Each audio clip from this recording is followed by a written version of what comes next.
ரெண்டு கண்ணீர் இருக்குமா. ஒண்ணு, கர்த்தர் என் ஆத்மாவை சரி செய்யும் பொழுது கண்ணீர் வரும். ரெண்டாவது, என் ஆத்மாவை அவர் கழிப்பாக்கும் போது கண்ணீர் வரும்.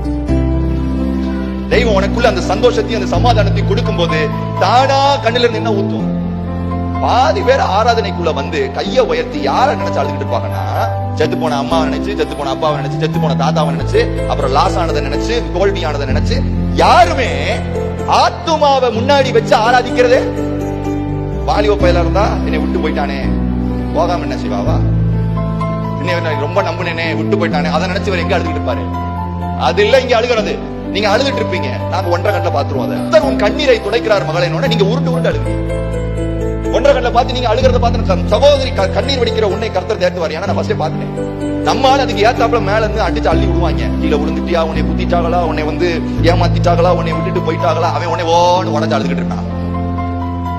நான் இழந்த இழப்புகளை மனசுல வச்சு அழுகிறது இல்ல ஆராதனை. ஆத்துமா கர்த்தரோட இல்லையே, அதுல வரணும் அழுக. இந்த கள்ள தீர்க்கதரிசிகளும் கள்ள கிறிஸ்துக்களும் கள்ள போதகர்களும் எதை ஆதாரமாய் வைத்து உங்களுக்குள்ள வஞ்சகத்தின் ஆவி அனுப்புறாங்க தெரியுமா? உங்களுடைய இமோஷன்ஸ். அவங்களுடைய பிரச்சனையை இமோஷன்ல கை வைக்கிறது. நம்ம ஆண்டவர் இமோஷன்ஸ்ல கை வைக்கவே மாட்டார், ஆத்துமாவுல கை வைப்பார். ஆண்டவர் உங்களை தொடும் பொழுது கண்ணீர் வர்றதுக்கும் செத்து போன தாத்தாவை நினைச்சு அழுகிறதுக்கும் வித்தியாசம் இருக்கு. உங்களை எப்படி மேனிபுலேட் பண்ணணும்னு பேய்க்கு தெரியும் நல்லா.